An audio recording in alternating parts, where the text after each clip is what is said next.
Bonjour et bienvenue, Jean-François Sénéchal, votre professeur pour le cours éthique et professionnalisme. Comment allez-vous?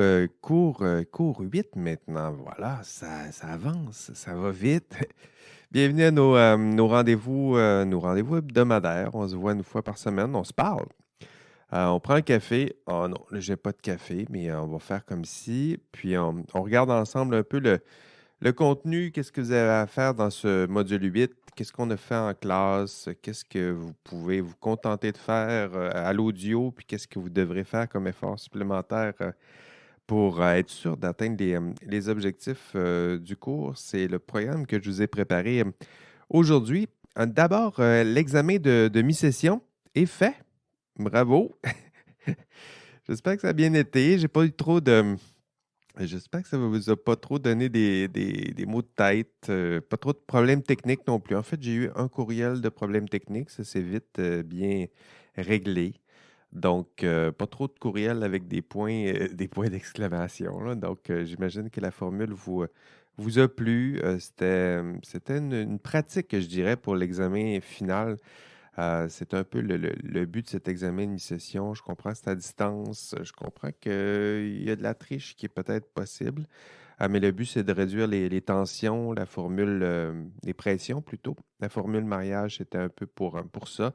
Vous permettre de faire une évaluation sommative dans un contexte qui est peut-être plus contrôlé et relax pour vous.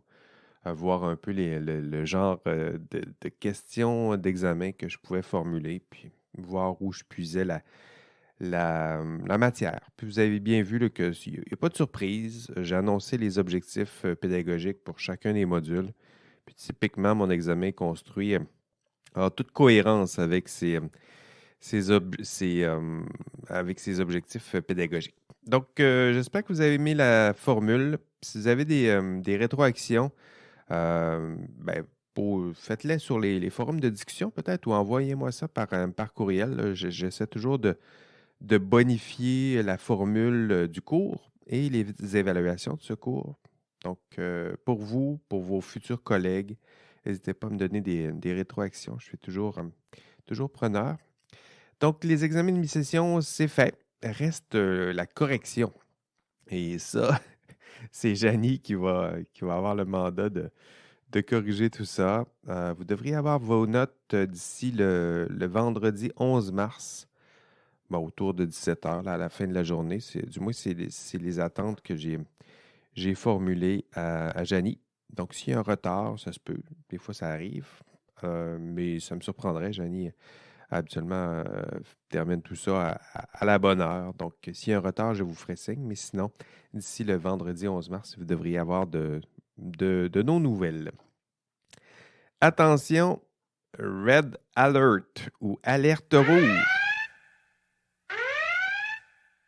Le TP2, ça s'en vient. C'est dans 33 jours que vous devrez remettre ce TP2. Donc, le gros TP2 là, que je vous parlais en début d'année. Pour vous, ce qui vous reste, c'est 5. Disons que vous travaillez seulement le week-end, là, pour vous donner un ordre d'idée, il vous reste 5 samedis plus 5 dimanches. Disons que vous travaillez seulement le samedi, en après-midi, et il vous reste 5 samedis après-midi pour faire le TP2. Donc, pour vous donner un ordre d'idée, là, le but, c'est de planifier tout ça, pas vous faire prendre à la dernière minute. Donc, je vous avertis, là, c'est le bon moment pour entamer ces travaux. Donc, pour les instructions, parce que là, vous devriez, notamment à cause de mon bruit d'alarme, là, vous devriez commencer à sentir un peu l'urgence. Du moins, c'est mon objectif un peu. Si vous sentez un peu d'urgence, ben, vous allez souhaiter avoir des instructions concernant le TP2. Puis les instructions, je les ai données en classe. Mais en même temps, si vous étiez pas là en classe, je me suis permis de concevoir un épisode extra là, qui sera seul et que vous pourrez télécharger seul. C'est l'épisode 72. Et dans cet épisode, je fais le résumé de mes principales instructions concernant le TP2.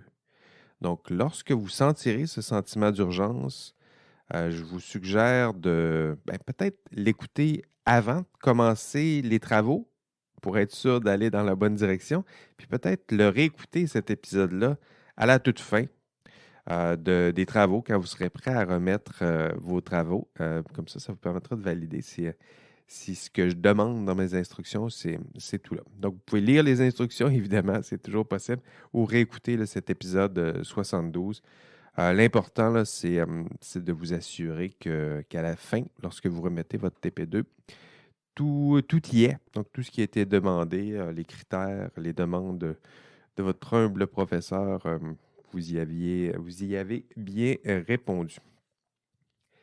OK, le module 8 maintenant. De quoi parle-t-on dans ce module 8 et qu'est-ce que vous avez à faire pour atteindre les objectifs de ce module? Disons que c'est un module qui est très important. Hein. C'est un module qui cible le problème éthique peut-être le plus commun dans l'exercice de votre profession. Du moins, c'est l'archétype, je dirais, du problème éthique propre aux professionnels. C'est ce qu'on appelle le conflit de loyauté. Hein, dans la littérature, vous allez trouver toutes sortes de textes autour du conflit de loyauté. Parfois, c'est désigné comme le problème du double chapeau, donc le problème d'allégeance ou conflit d'allégeance, c'est une autre façon de le désigner. Mais le problème reste toujours le même. Il est très commun. C'est un conflit entre le rôle du professionnel et son rôle à titre d'employé. Donc, il y a une tension qui se dessine ici. Puis, je vais me permettre, au moins dans cet enregistrement audio, là, de vous l'expliquer très sommairement, mais quand même, là, il y aura une bonne partie de la matière qui sera dans cet épisode. Le problème central qui se posera bientôt dans l'exercice de votre profession, c'est le problème suivant. Est-ce qu'il est possible de concilier l'état de subordination, hein, vous serez bientôt des subordonnés parce que vous serez bientôt des employés. Est-ce que c'est possible de concilier cet état de subordination avec votre statut d'employé?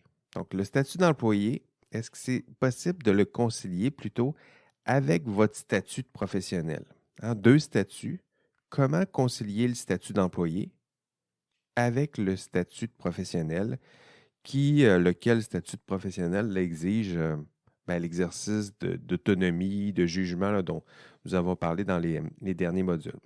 Est-ce que vous allez être capable, bientôt, d'exercer votre jugement professionnel, qu'on souhaite libre et autonome, malgré votre statut d'employé salarié? Hein, il y en a plusieurs qui pourraient être tentés de se dire ça, je vais être salarié, j'ai un patron, je vais écouter ce que le patron dit. C'est pas plus compliqué que ça. Puis d'autres diraient, non, il faut exercer le jugement, puis être libre. Puis parfois dire le contraire du patron si nécessaire. Mais est-ce que c'est possible? Est-ce que j'ai les outils nécessaires? Puis sur quoi je peux m'appuyer pour contester ce genre de demande? Donc voilà la question là, qui est peut-être la mieux... qui illustre peut-être le mieux le cœur du problème que j'aimerais aborder avec vous aujourd'hui. Je vous encourage à aller visionner l'étude de cas que nous avons fait en classe. Vous allez avoir accès à l'enregistrement peut-être pour voir un petit peu à quoi ça ressemble. Parce que le conflit de loyauté, je l'ai mis sous la forme d'une étude de cas, mais à la fin, c'est inspiré d'une vraie étude de cas. Donc, de vrais cas avérés où on a exactement ce genre de conflit-là entre votre statut de travailleur, salarié, et le statut de professionnel qui parfois doit dire non à l'employeur. Donc, la question que j'ai posée en classe, c'est quoi faire si votre patron vous demande de poser un geste qui s'éloigne un peu de vos devoirs et obligations professionnelles. Puis en classe, c'était même pas ça, là, c'était plutôt quoi faire si votre patron vous demande de poser un geste qui semble vous demander de vous éloigner peut-être de vos devoirs et obligations professionnelles. Donc, il y avait ce doute-là. Là. Puis est-ce que lorsque vous avez un doute, est-ce que c'est possible de contester l'autorité patronale, puis de quel droit? Donc, il y en a des problèmes comme ça dans l'exercice de la profession. Votre patron, il ne vous demandera pas de voler ou de frauder, ou si ça arrive, là, sauvez-vous puis courez. Mais typiquement, c'est votre patron risque parfois, certains, de vous demander de poser un geste qui s'éloigne légèrement de vos devoirs et obligations professionnelles. Et pourquoi? Toutes sortes de bonnes et moins bonnes raisons. Là, typiquement, c'est souvent pour prioriser peut-être les intérêts financiers de la compagnie. Hein. On pourra vous demander, par exemple, de tolérer légèrement un petit risque. Un petit risque là, qui peut être lié à la qualité, fiabilité, sécurité, santé publique. Nommez-les. Là. Habituellement, on ne vous demandera pas de devenir des dangers publics, mais plutôt de faire quelques compromis. C'est comme ça que ça va être formulé. Puis voilà, quoi faire lorsque votre patron vous demande de faire ce genre de petits compromis et vous pensez que ce n'est pas une bonne idée de le faire. Donc, j'espère que vous reconnaissez un peu vos TP1 là, dans cette formulation-là, parce que j'en ai croisé plusieurs des TP1, les problèmes que vous m'avez soumis, là, il y en a plusieurs qui étaient articulés de cette façon-là. Donc, pour vous, là, si vous reconnaissez un peu votre TP1, il y a dans le module 8 beaucoup de pistes de solutions pour vous, beaucoup de faits et de normes qui vous permettront de mieux résoudre votre problème. Parce que pour résoudre un problème, Legault vous le disait là, dans la fameuse grille de Legault, mais que maintenant vous connaissez par cœur, là, j'ai vu vos examens. Legault, il vous dit, pour cerner un problème, ici, si on tente de cerner le problème, ben, on regarde les faits. Hein. D'abord, vous avez un contrat de travail. Ça, c'est clair. Vous êtes un employé. Donc, typiquement, vous devez allégeance à votre employeur. Il vous a fait signer un contrat de travail. C'est pas rien comme promesse, là. Vous avez mis votre signature, puis vous avez dit, OK, tu me verses un salaire, puis moi, j'accepte de me soumettre à tes demandes. Et donc, c'est une promesse qui a la force, on dit force de loi, là, c'est un contrat, on dit que c'est les lois entre les parties. Hein. C'est des lois qui munissent au parti qui est en face de moi, c'est-à-dire mon employeur. Entre mon employeur et moi, il y a des lois et ces lois-là sont consignées dans un contrat de travail. Donc, vous avez promis allégeance à votre employeur. Vous avez co-signé votre beau contrat de travail, puis vous avez négocié à la hausse un très beau, très beau salaire. Donc ça, c'est le contrat de travail. C'est la première partie, je dirais, de l'équation. Et de l'autre côté de l'équation, d'autre part, vous faites partie d'un ordre professionnel. Pas encore, ça s'en vient, je vous le souhaite. Mais d'autre part, vous n'êtes pas que des employés. Hein. Vous faites partie d'un ordre professionnel. Vous avez l'obligation de suivre un code de déontologie professionnelle. J'espère que c'est bien compris maintenant. Puis ce code de déontologie découle du code des professions. Vous l'avez vu passer dans le système professionnel, qui, lui, est sous la responsabilité de la ministre responsable du système professionnel. Savez-vous c'est qui? Ben oui, vous le savez. Sinon, vous irez réécouter. Vous faites vos recherches. Madame McCann, rappelez-vous. Donc, qui, elle, relève de l'Assemblée nationale. Donc, vous voyez, là, ces lois-là, le système professionnel, les lois, le code, votre code de déontologie, ça aussi, ça a force de loi. Donc, le contrat de travail a force de loi et vous donne le statut d'employé. Et le code professionnel, le code des professions plutôt, lui aussi a force de loi et vous donne votre statut qui est le statut de professionnel. Et quoi faire devant un conflit où vous devez choisir l'un des deux? Vous devez choisir de prioriser l'un ou l'autre. Qui a le plus de force?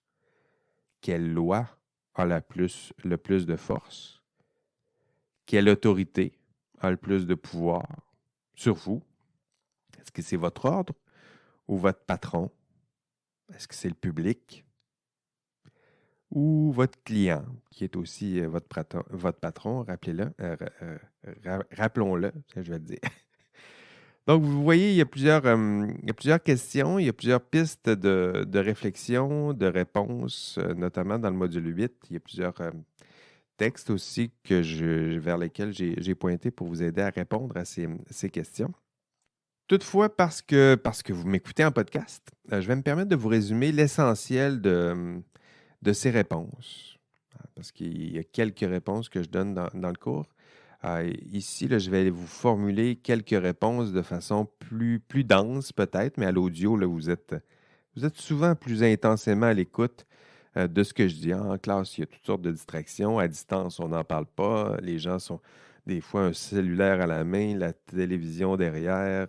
On essaie d'écouter le prof en même temps. Mais là, vous êtes à l'audio, donc je vous demande de me donner toute votre attention, puisque je vais vous résumer peut-être l'essentiel de ce qu'on a vu dans le cours d'aujourd'hui.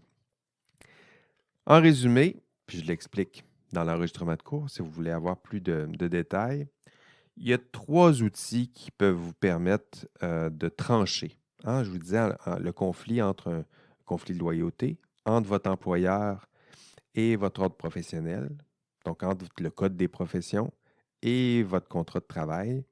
Il y a 3 outils qui peuvent vous permettre de trancher lorsque vous souhaitez contester l'autorité patronale. Si vous ne souhaitez pas contester l'autorité patronale, il n'y en a pas de problème. En fait, il n'y en a pas de problème.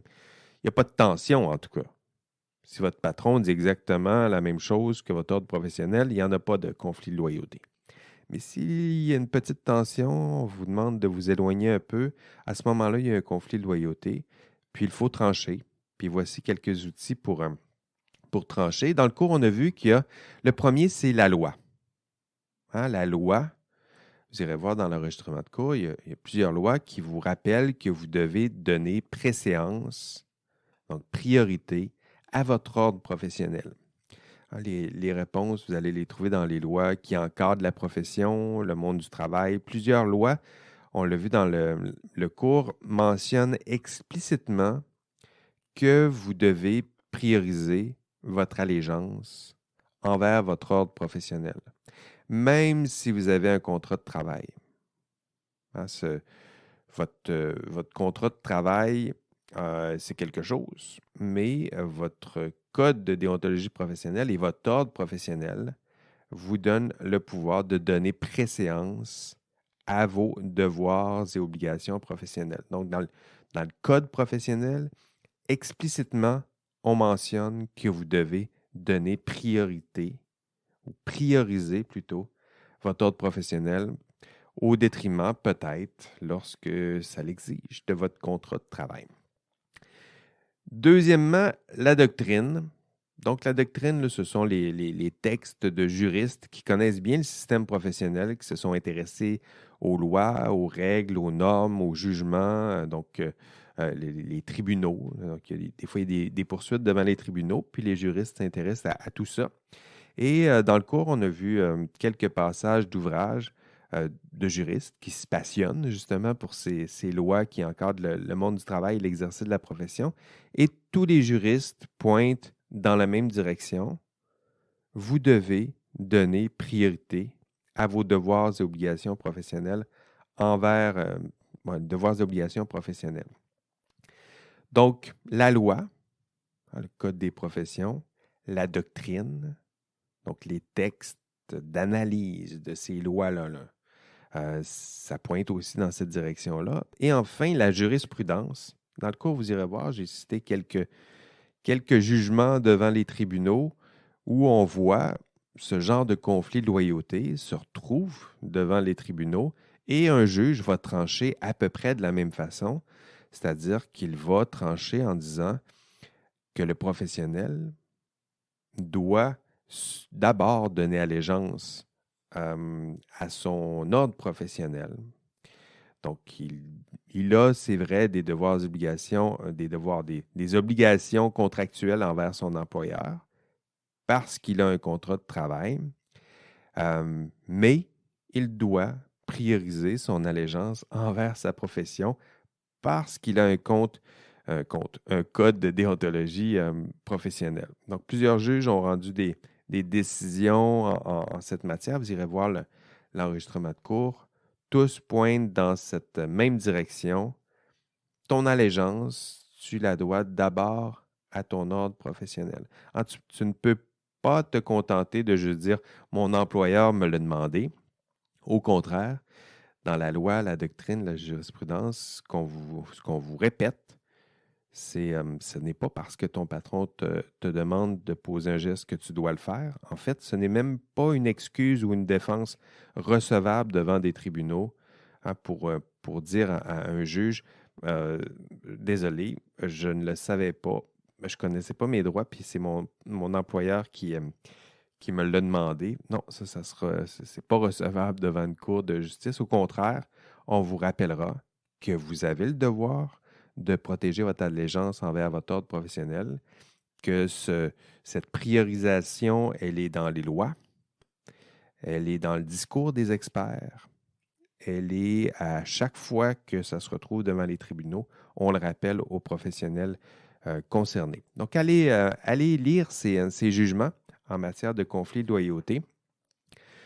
Si vous avez des besoins de jugement, d'ailleurs, je me permets de vous le dire dans vos TP, si vous avez besoin de jugement pour illustrer le genre de décision d'un juge face à des problèmes qui ressemblent aux vôtres, allez chercher des jugements. Vous en trouverez sur Canly, peut-être que c'est un bon outil, ou Sokige. Je ne sais pas si je le prononce de la même façon.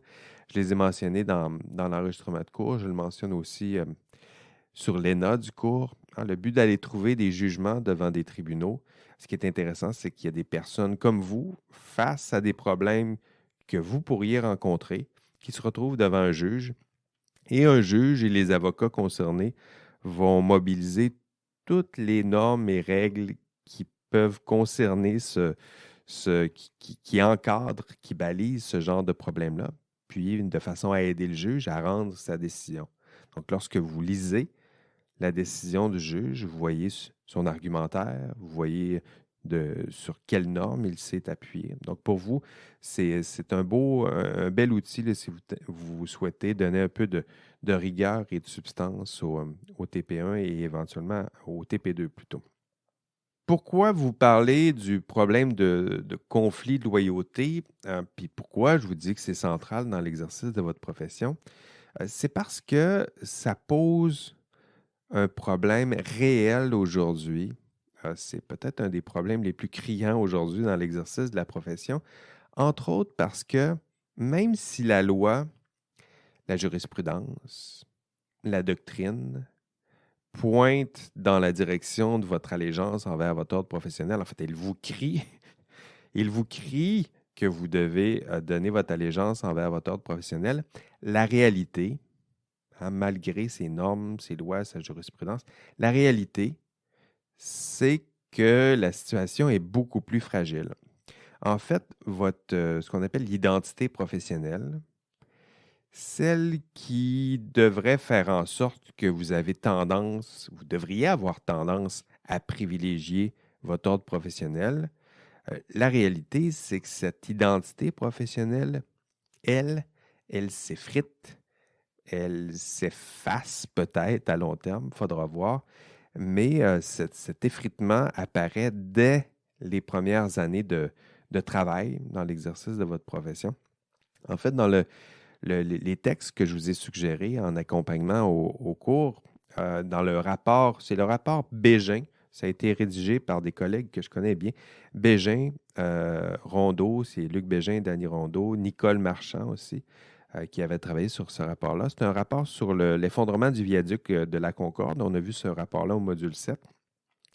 Dans ce rapport, rappelez-vous, je l'ai cité en classe, on vous rappelle à quel point votre identité professionnelle s'effrite et peut-être beaucoup plus vite que le viaduc en question, là. Donc, ce qui s'effrite et ce qui risque de sombrer, là, si le viaduc peut vous servir d'image, là, c'est peut-être votre identité professionnelle.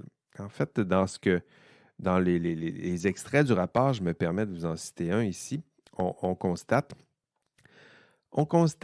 qu'après 1 an dans leur premier emploi, on parle de vous, là, on constate qu'après 1 an dans leur premier emploi, les jeunes professionnels restent conscients de leurs devoirs envers leurs clients, qui est aussi leur patron, rappelons-le, mais ne mentionnent plus leurs devoirs envers la société. Après 1 an, dit-on dans le rapport.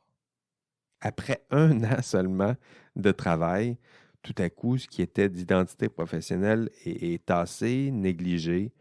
Puis, on sait qu'on a des devoirs envers notre employeur, on sait qu'on a un contrat de travail, mais le reste, ce que je vous ai expliqué, ça disparaît lentement, mais sûrement, en fait lentement, rapidement, après un an.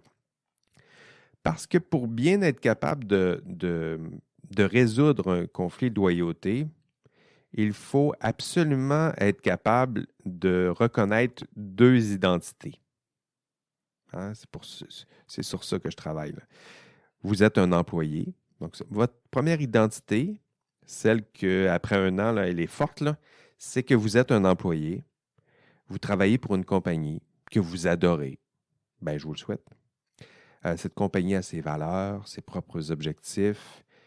Souvent, ça rime parfaitement avec les vôtres, là, si vous avez fait un bon choix d'employeur, là, puis dans le contexte de travail où on a besoin de main-d'œuvre, là, gageons que vous aurez un bon employeur qui a un bon fit, un bon alignement, un bon arrimage avec vos propres valeurs. Donc, première identité, vous êtes un employé. Et deuxième identité, vous êtes un professionnel. Vous faites partie d'un autre professionnel avec ses valeurs, avec ses visées. Puis en plus, ben, vous avez promis, avec une petite bague au doigt, de vous être engagé à défendre cet ordre professionnel. Pour qu'il y ait conflit de loyauté, il faut qu'il y ait reconnaissance de ces deux identités, deux rôles, employé et professionnel, deux documents normatifs, le contrat de travail, rappelons-le, et le code des professions. Et un des problèmes modernes, je dirais, dans l'exercice de la profession, c'est de choisir entre les deux. Dans le module 8, vous allez comprendre rapidement que juridiquement, puis je vous en ai fait un résumé, vous devez choisir le premier, hein, votre ordre professionnel puis votre identité professionnelle, mais sociologiquement, ce qu'on voit, c'est le contraire. C'est l'effritement, sinon la disparition de votre identité professionnelle, puis après seulement quelques années de travail, seulement, là, on va le dire comme ça. Et tranquillement, dans ce cours et dans ce podcast, je souhaite faire grandir votre identité professionnelle.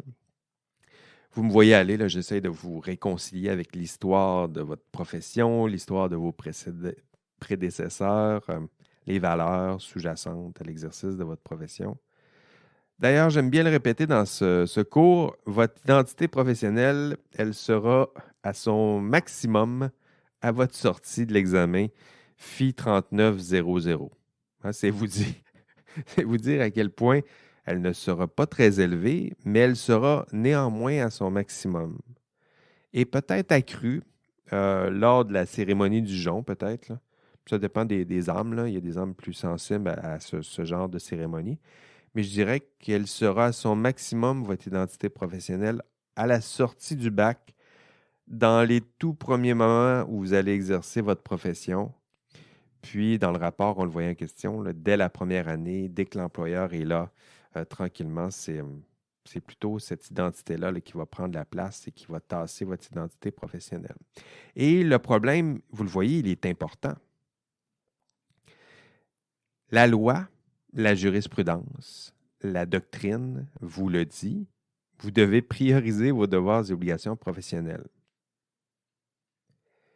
C'est un problème important parce que sur le terrain, dès que vous avez un nouvel employeur, votre identité professionnelle laisse de plus en plus de place à votre identité corporative, peut-être, qui, elle, sera fusionnée à votre identité personnelle et gommera le conflit de loyauté en faisant tranquillement disparaître une partie du dilemme. C'est-à-dire que si au moins vous reconnaissez la pertinence du dilemme, il y a une identité professionnelle parce que vous allez être capable de la mettre en tension avec l'autre, hein, avec votre identité corporative ou l'identité de votre employeur.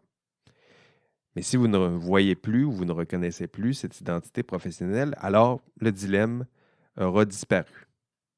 Et lorsque ce sera le cas, le conflit de loyauté n'existera plus pour vous. Il existera de fait, mais vous ne le verrez plus. Ce sera bien ça le problème. Puis c'est ce que certains ingénieurs et professionnels ont compris parfois. Là, on a vu les exemples de la commission Charbonneau. Il y en a plusieurs que leur allégeance envers leur ordre professionnel, leur identité professionnelle avait disparu depuis bien longtemps. Là. Ce qui existait, c'était d'abord leur employeur et surtout, dans certains cas, c'était leur propre identité ou valeur personnelle, peut-être. Donc, identité professionnelle, conflit d'identité, conflit de rôle, de loyauté, ça fait partie des thèmes que je vais aborder avec vous au module 8. Si vous faites bien ça, avec l'écoute de ce podcast où j'en ai résumé une partie, si vous explorez un peu l'enregistrement de cours, si vous allez voir les textes aussi vers lesquels j'ai pointé, à la fin du module 8, vous devriez être capable de reconnaître, identifier, parmi les problèmes éthiques rencontrés, le conflit de loyauté multiple. Les explications que je vous ai données, entre autres dans ce podcast, ça devrait vous suffire à reconnaître un conflit de loyauté. Si je vous dépeins une situation, je vous décris une situation, pensez-vous que c'est un conflit d'intérêt ou un conflit de loyauté? Êtes-vous capable de distinguer l'un et l'autre? D'abord, le conflit de loyauté. On verra le conflit d'intérêt un peu plus tard au prochain module. Deuxième objectif à la fin du module 8, expliquer le principal dilemme auquel font face les professionnels lorsque ces derniers sont aussi des salariés. Quel est le principal dilemme? Si j'y consacre un module à ce dilemme, c'est vous dire combien il est important. Le dilemme, c'est cette tension entre le statut de professionnel et le statut de salarié. Êtes-vous capable de nommer les deux documents normatifs en tension? Oui, je vais vous le dire. Code des professions, contrat de travail. Donc, c'est ça le principal dilemme là, qui est là. Êtes-vous capable de l'expliquer, de le reformuler? Là, c'est simple, c'est moi qui vous le formule. Mais idéalement, à la fin de ce module 8, vous devriez être capable de vous aussi l'expliquer à un de vos proches. Qu'est-ce qu'un conflit de loyauté multiple? Vous devriez également être capable d'identifier lorsqu'un professionnel est lié à un client par un contrat de travail. Ça c'est un autre objectif, là. Donc, identifier lorsqu'un professionnel est lié à un client par un contrat de travail, lorsque ce dernier est en tension avec les devoirs et obligations associés à l'exercice de sa profession, quels sont les devoirs qu'il doit considérer comme primordiaux? Il y a cette hiérarchisation encore, là. On a des devoirs envers sa profession, on a des devoirs envers cet employeur, lesquels je dois prioriser, quels sont les devoirs et obligations qui sont primordiaux. Donc, je vous ai aidé, me semble-t-il, dans mon explication à vous aider à savoir quels on doit prioriser. Et j'ajoute dans ce dernier objectif du module 8, quelles sont les raisons. Pour quelles raisons ces devoirs, ici, vous l'avez compris, c'est envers votre profession. Pour quelles raisons ces devoirs envers votre profession sont primordiaux? Et ces raisons sont importantes. Être capable de répondre non seulement à la question « Qu'est-ce qu'un conflit de loyauté? » mais aussi « Pourquoi un professionnel salarié devrait-il choisir de prioriser l'un ou l'autre de ses statuts? » Je pense que celle-là aussi est importante comme question. Pas juste de dire, c'est quoi un professionnel, c'est quoi un conflit de loyauté, mais pourquoi je devrais prioriser mes devoirs et obligations envers la profession plutôt que mes devoirs et obligations envers le client, qui peut être mon patron. Et je réponds à cette question, comment prioriser, pourquoi, quelles sont les bonnes raisons. J'y réponds à la fin de l'enregistrement. Si vous allez voir la fin de l'enregistrement, je réponds à cette question, puis je me permets de la reformuler ici. Pourquoi prioriser vos devoirs et obligations envers votre profession? La première partie de la réponse, c'est parce que le droit l'exige. La loi, la jurisprudence, la doctrine, les attentes sociales, morales qui sont intégrées dans les lois. Ces lois-là ne sont pas inventées de toutes pièces, là. Ce sont des attentes sociales et morales qui sont qui s'intègrent tranquillement, qui prennent la forme de normes puis qui s'installent de façon plus pérenne. Mais pourquoi devriez-vous prioriser vos devoirs envers la profession? Un, parce que le droit l'exige. Donc, je disais la loi, la jurisprudence, la doctrine l'exige.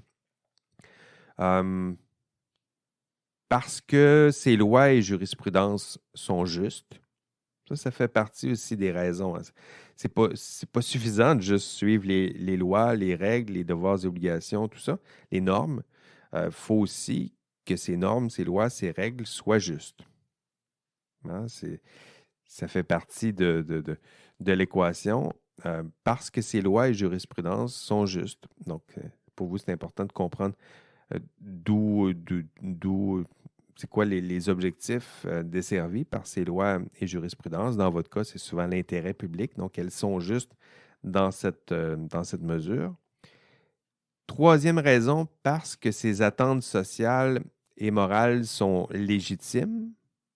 Donc, ce n'est pas seulement des attentes sociales et morales qui ont été énoncées par un dictateur. Là. Non, elles ont été colligées tranquillement à travers un processus démocratique. Elles se sont tranquillement intégrées dans des normes, notamment parce qu'elles permettent de protéger la protection du public. Donc ça fait partie d'une autre raison. Et dernière raison, pourquoi devriez-vous servir vos devoirs et obligations professionnelles?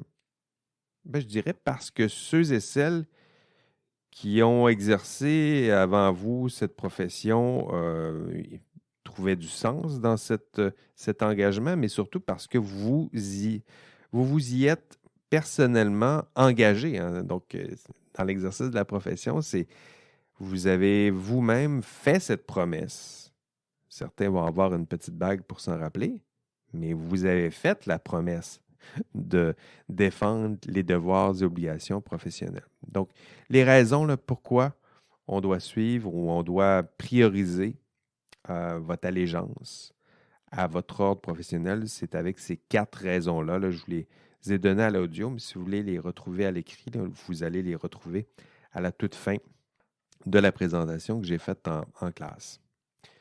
Donc voilà, c'est le module 8, c'est le cours résumé que je vous en ferai. Conflit de rôle, conflit de loyauté, identité professionnelle, ça fait partie des thèmes que vous devez maîtriser d'ici la fin de votre module 8. C'est tout. Excellente semaine. On ne lâche pas. Restez prudents. Puis passez une excellente semaine de lecture et on se revoit très bientôt. Allez, bye bye.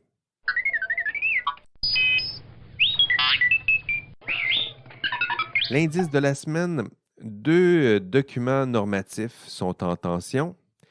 Et pour avoir votre indice de la semaine, vous devez me dire les 2 documents normatifs qui sont en tension. Je les ai mentionnés à quelques endroits dans le podcast, mais cette fois, je ne vous donne pas explicitement la réponse. Vous devrez me la formuler. 2 documents normatifs en tension. Quels sont ces 2 documents normatifs en tension lorsque vous avez un conflit de loyauté multiple? Allez, ciao!